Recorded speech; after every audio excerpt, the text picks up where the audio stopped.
Tonight laid bare the full extent to which we are all being failed by our police force. Baroness K.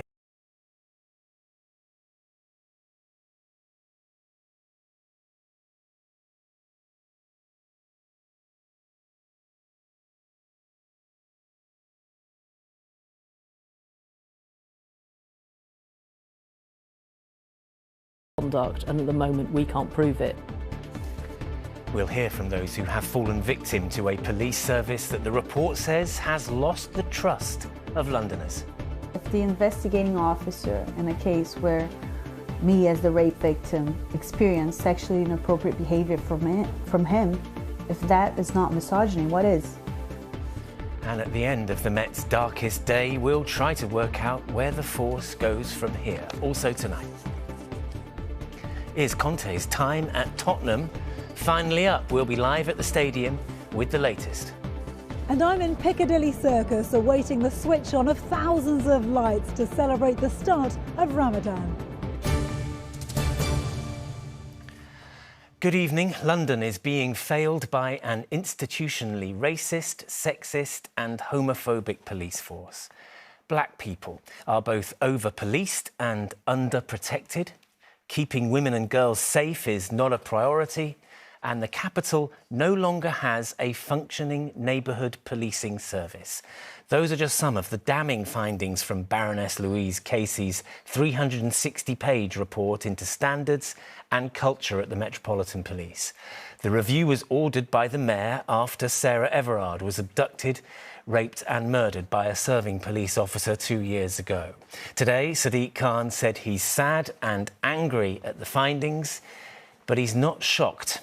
Our political correspondent Simon Harris now on the full details of that report and its repercussions. When Sarah Everard disappeared in South London 2 years ago, no one could predict the chain of events which led to today's report. But her murder at the hands of Wayne Couzens, a serving police officer, exposed a disturbing and toxic culture. We have to know that when a man shows us a warrant card and asks us to do something, that we can trust him, and that we have to be able to be sure that they are people of good conduct, and at the moment we can't prove it. Baroness Casey's report charges the Met with failing to protect the public from officers who abuse women, allowing alleged rapists to go free after fridges broke down, destroying vital evidence, and a damning finding of institutional racism, misogyny and homophobia.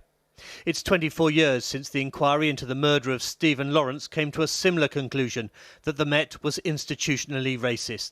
The investigation was marred by a combination of professional incompetence, by institutional racism. But today's conclusion by Baroness Casey has opened a rift between those in charge of the Met. I understand her use of the term institutional.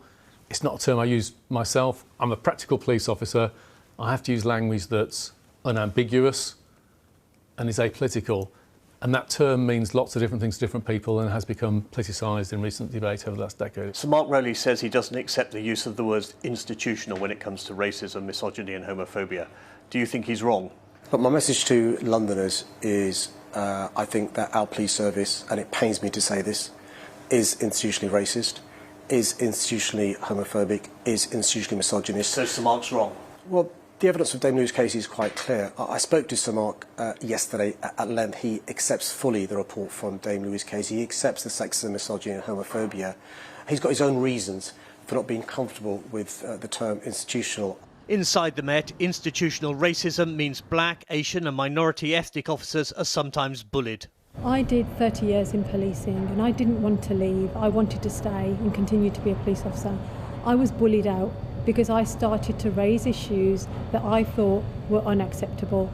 And what happens is that the other people will use the complaints procedure against you to bully you, to intimidate you. Outside the Met, as many Londoners are all too aware, institutional racism also finds its way onto the streets. In particular, Baroness Casey thinks black Londoners are over-policed. They're more likely to be stopped, searched, handcuffed, restrained with batons and tasered. And she concludes that policing on a local level has been fractured to the point where London no longer has a functioning neighbourhood police service. Her recommendations include a new borough-based approach to policing, new specialist teams to deal with rape and sexual offences, regular vetting of police officers throughout their career. There's a call for the armed unit, which protects politicians and royalty, to be disbanded. It's where Wayne Couzens and the serial rapist David Carrick both served. Shadow Home Secretary Yvette Cooper.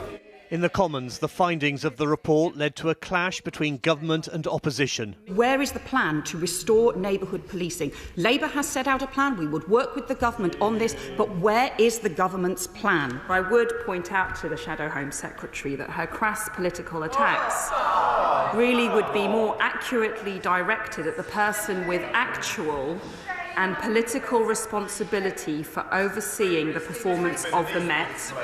That is the Mayor of London, Labour's Sadiq Khan.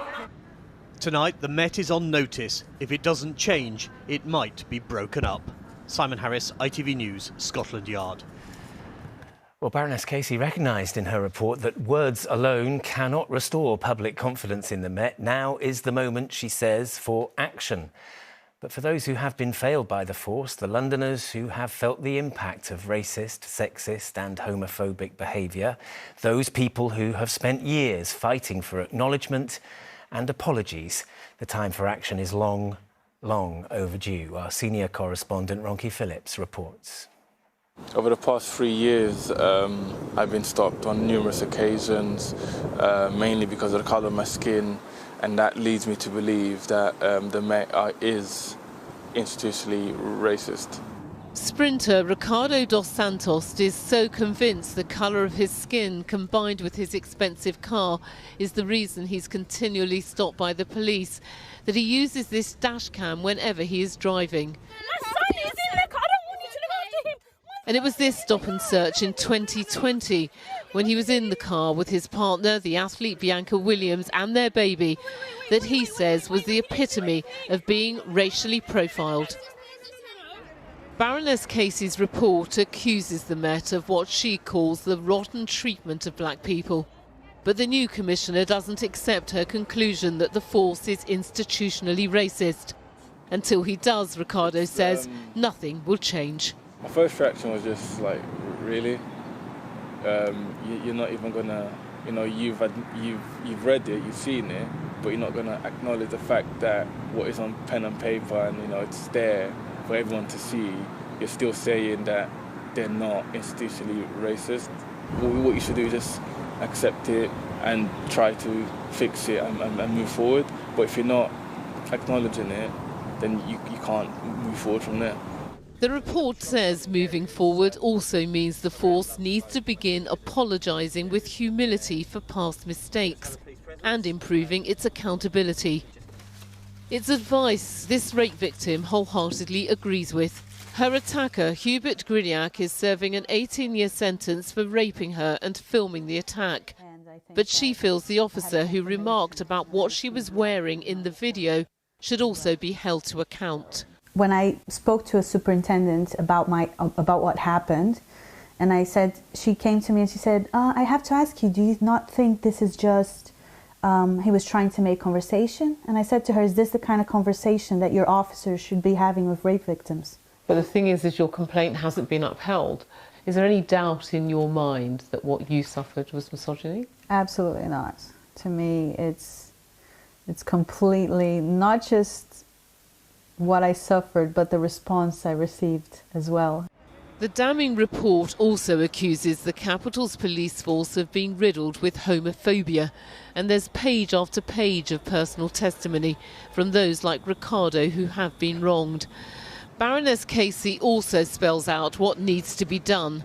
The question everyone is asking is when will the change begin and how much longer will it take? Ronke Phillips, ITV News. Well, before we talk to our guest tonight, who's a former detective superintendent at the Met, let's take a look at some of the evidence police officers themselves gave to the review about what they have dealt with while working for the force. Here it is in their own words. One black police officer says young female colleagues are traded like cattle and moved on to different units depending on which male officers found them attractive. Another officer was beaten and raped multiple times by a colleague She was so distraught at the force's handling of the case that she tried to take her own life. A gay officer was targeted with false rumours that he took drugs and was involved in sexual relationships with senior officers. He says he doesn't trust the Met and actively avoids other police officers. A Muslim officer says he had bacon placed inside his boots, but was worried about reprisals if he reported it. And a Sikh police officer had his beard cut off. He says the incident was written off as banter. Well, Shabnam Chowdhury worked for the Metropolitan Police for 30 years and she's with us now in the studio. Shabnam, was this kind of abuse a feature of your career at the Met? Do you know what? I wanted to say that I was not surprised, but I found some of this utterly shocking. There were some challenges within my journey within policing, but to read and to hear those testimonies, when I read them last night, I found them really emotionally distressing. I can't imagine how those brave officers felt when they finally spoke out and they had the opportunity to speak out, and now that they hopefully feel that they're vindicated. 24 years since the Macpherson report after the murder of Stephen Lawrence, where that phrase institutional racism was first used again today. I wonder if you could just remind us what it means. Well, let's be clear. Institutional racism doesn't necessarily mean that every officer within policing is racist, because that's not the case. What it means is that there are systems and there are processes within policing, such as the promotion processes, the opportunity to whistleblow, development opportunities, where people from protected characteristics are disadvantaged based on the systems and processes that are in place. I've got to be honest, I thought today was a watershed moment for Sir Mark Rowley, and he missed the opportunity. He missed the opportunity because despite the fact that Baroness Casey has highlighted that this organisation is institutionally racist, misogynistic and homophobic, Sir Mark Rowley is not happy to use that language. I think he's made a big mistake there. That is not going to improve trust and confidence. So is that why, in your view, the Met's got the same problem as it has had for the last quarter century now? It just hasn't faced up to it. The Met consistently sits in organisational, institutional denial. It has an inability to actually accept when they're actually wrong or accept criticism. And I think that they've accepted, even today, whilst he has accepted the findings within the report, why do that? Because what that has done, and you'll see out in the public domain, and this is really important for victims and crimes and those from marginalised groups to be able to come forward and report crime, and I don't think that will help them. Are there any mitigating circumstances for the Met? I'm thinking of the pressure of austerity, the pressure to recruit large numbers of officers as quickly as they could. Tell me. Of course there are. Look, austerity has had a huge impact on policing. Resources have been cut along the front line. Neighbourhood policing is one of the areas of policing that has got to get back on track, because that is the heart of policing. And until you put the heart back into policing, you are not going to get the quality of policing, the quality of service that victims deserve. Shabnam, great to have your insight and your expertise. We're grateful to you for coming in. Thanks very much. Well, back to our political correspondent, Simon Harris, who's outside Scotland Yard now. Simon, where does the force go from here, do you think? Well, early on in her report, Baroness Casey makes the point that the Met doesn't easily accept criticism or learn from its mistakes. So I think Sir Mark, the Commissioner, and his deputy are going to be under a huge amount of pressure to prove that is no longer the case. When I spoke to the Mayor, I asked him how long he was giving Sir Mark to turn things around, and he suggested a reasonable timetable was 2 years. I also asked him if he thought Sir Mark was the right man for the job, and he said yes, something Baroness Casey appears to agree with.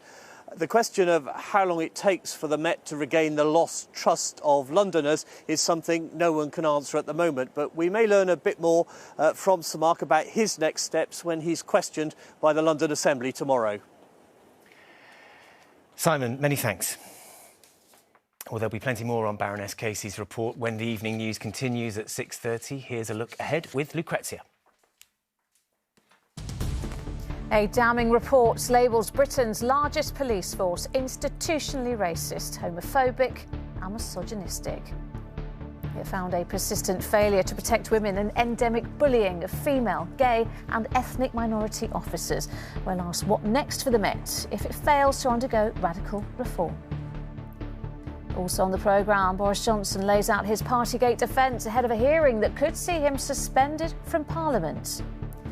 The country's pothole plague and the billions it would cost to fix. And Gwyneth Paltrow appears in court over claims she injured a man in a skiing crash. Join me for those stories and more at 6:30. To the rest of the day's news now, and £2,200. That is the average monthly cost of rent in London right now. For those just starting out on a career in the capital, it makes living anywhere near your place of work near impossible, and with the competition to find somewhere to live so intense, prospective tenants say they're being taken advantage of. Well, today a petition of protest went to Westminster demanding action to end what the signatories call a renting crisis. Rags Martel was there. What do we want? Reform for renters! Now! The generation who can only rent are struggling to pay. What do we want? Reform for renters! My situation personally is that my landlord has increased my rent by £600, which is absolutely unaffordable for me and my housemate, so I'm having to move out, probably having to leave London because those price increases are being seen across the board, across the city, and it's unaffordable for a normal working person. That's a huge increase. What are you going to do? I think that I'm going to move back to Bradford for a bit, which is where my family are from, which is not ideal, obviously, and for people who don't have family to fall back on, then it ends in homelessness. What do we want? These renters want reforms. Top of the list, an end to something called Section 21 no-fault eviction, which allows landlords to evict tenants without having to give a reason. This is about our futures. This is about the anxiety that renters are feeling when we can't even plan a few months in advance in our lives, because landlords can literally kick us out of our homes for no reason, using an incredibly unfair law where we're afraid to complain to our landlords about unsafe conditions in our homes because they can just turn around and kick us out. How unfair is the system, do you think? Massively unfair. I mean, I'm looking at my fourth move since 2020, right? And every time that costs a huge amount of money to keep moving. So I'm actually due to be out by the end of this month, but I found nowhere to go, so I'm still looking. The protesters call this a lobbying day at Westminster, and the call to end Section 21 evictions is supported by Labour. The government pledged to ban this 4 years ago. In those 4 years, we have seen over 230,000 people in London served with no-fault evictions. So that's what we're calling for today, an end to Section 21. The day ended with a petition to Downing Street. In a statement, the government told us it's absolutely committed to delivering a fairer deal for renters, but its promised bill to abolish no-fault evictions still has no date to go through Parliament. Rags Martel, ITV News, Westminster. A man who burgled the home of the former footballer Ashley Cole and threatened to cut his fingers off has failed in his attempt to get his jail term reduced. Curtis Dilks argued that his 30-year sentence was excessive, but the appeal was dismissed. He was convicted last year after his DNA was found on cable ties used to tie up the former England footballer and his partner Sharon Carnew at their home in Surrey. The London Assembly has voted unanimously to build a permanent monument to the Queen somewhere in the capital. City Hall politicians agreed the statue should be in a prominent public location to preserve Her Majesty's memory for future generations. And beavers are going to be reintroduced to West London for the first time in 400 years in an attempt to tackle climate change. The Mayor of London has given nearly £40,000 to conservation groups to create a home for 2 Eurasian beavers at Paradise Fields. The Ealing Wildlife Group said the pair could arrive as early as this autumn. Next tonight, Antonio Conte seems to be on the brink of being sacked by Tottenham. The Italian manager gave an emotional press conference after their last game where he accused the players of being selfish. Antoine Allen is on White Hart Lane. Antoine, is it just a matter of when now? It seems like that, Geraint. When it comes to Antonio Conte in the capital, he did find success at Chelsea, but since coming to North London, he's not been able to bring any trophies here to White Hart Lane. Spurs are currently 4th in the league, but they have been knocked out of all competitions. And at the weekend, they drew Southampton, who are bottom of the league. So it means the pressure is mounting on the Italian manager. Now, at the latest press conference, as you said, he called the players selfish, but also alluded to issues at the club that go beyond the dugout. Tottenham story is this: 20 years that there is the owner and never won something. But why? Only for the fault is only for the club or for every manager that stay here? And I have seen the manager that Tottenham had on the bench.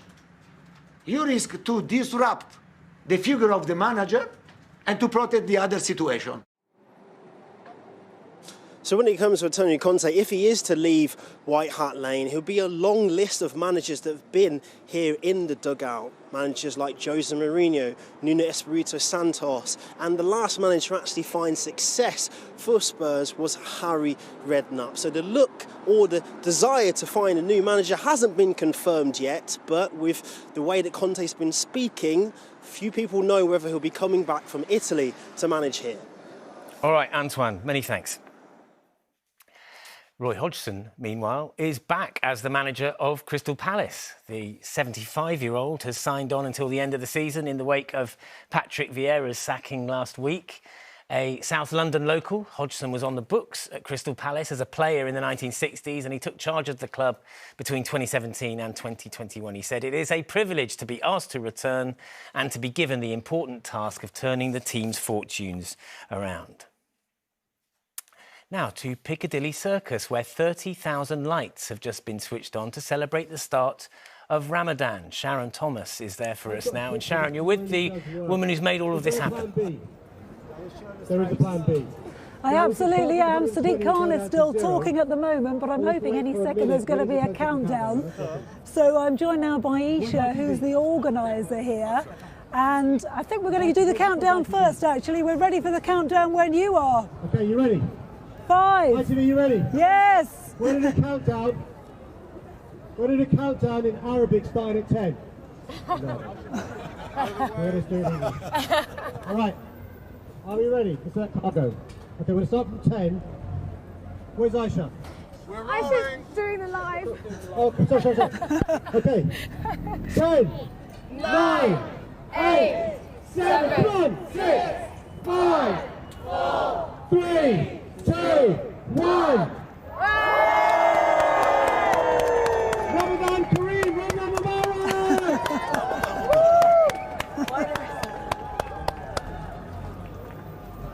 Well, that was pretty impressive, wasn't it? It started slightly earlier than we were anticipating. Everyone's very excited down here. It's all very noisy, but I'm delighted to say, as you mentioned, I'm joined now by Aisha, who is the brainchild behind this. Aisha, congratulations. You've just seen the lights come on. How are you feeling? Thank you. Incredible. I mean, the crowd is amazing. I don't know if you guys can see it behind, but it looks spectacular. So I'm very proud and just overwhelmed. A little bit overwhelmed. Yeah. What was the reason behind this? You mentioned that you used to go to Oxford Street and go and look at the Christmas lights, which obviously we're all used to seeing every year, but that really inspired you, didn't it? Yeah, absolutely. I used to go with my sister to watch the Christmas lights every year, and it was so magical. I also had the opportunity of living in the Middle East, where Ramadan was so magical. It was all lit up. And I wanted to replicate that in the UK and represent that in the UK, and want to encourage other young people from other faiths to do the same. And so here we are now. And it's the first time we've had the Ramadan lights here in the West End, isn't it? Because I know last year we had a much smaller version at Trafalgar Square, about a quarter of the size that this is here today. And the previous year it was at Henley's Corner, which is your own backyard on the North Circular, teeny tiny. How does it feel seeing them here on such a large scale, 30,000 LEDs? I mean, it's incredible. Like I said, it's so overwhelming, but really proud that it's in the heart of London. It's in Piccadilly, one of the most iconic places in the world, and I couldn't thank the community enough, and couldn't thank the support enough. And what does it mean for you? How significant is this for you, for the community? It's huge. I mean, it's representing our faith, our holy month, which is so important to Muslims in this country. There's so many of us here, and it's important to represent that, and in such a nice, positive way. It's really important to us, and and like I said, the response has been amazing. It's gone global. And what are you doing for Ramadan? For Ramadan, I will be taking a little break. I'll be fasting, of course, but spending a lot of time with my family, taking some time to reflect and eat lots of food when we break the fast. And it's been a long year. Congratulations, Thank Aisha, you very and happy much. Ramadan Thank to you you. for And being here. Thank you. Happy Ramadan to you all as well. Sharon and Aisha, many thanks. Well, it looks like it's staying dry for those celebrations, but the same can't be said for the rest of the week. Here's Sally.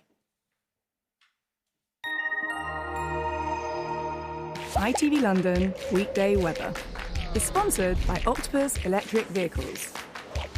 Car, charger and energy. Good evening, good to see you. Now, if the rain's been playing havoc with your hair, well, let's take a leaf out of this one's book and just go for it. I mean, that is how to do spiky, isn't it? And how's that for a beautiful, calm, spring-like scene? The weather might be a bit unsettled, but look at the temperature difference. We had a high of 10 degrees Tuesday last week.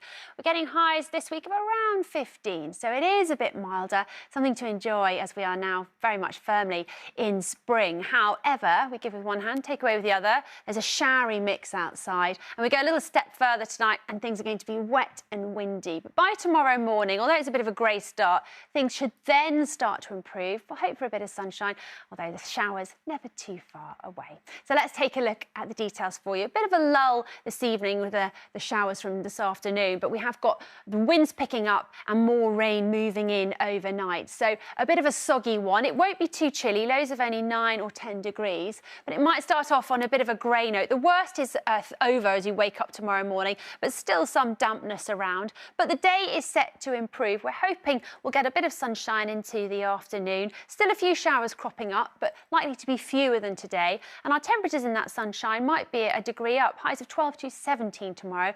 But chances are it could be a little bit more blustery. And then into the evening, not too bad. Again, possibly some showers here or there and a little bit more showery rain moving in later on. So the outlook, not a vast amount of change. Showers at times, the wind's a bit blustery, the temperatures around about average or maybe a touch above. They are coming down a bit into the weekend, but we're expecting them to pick up again into next week. That's it for now. See you later on. Cheerio.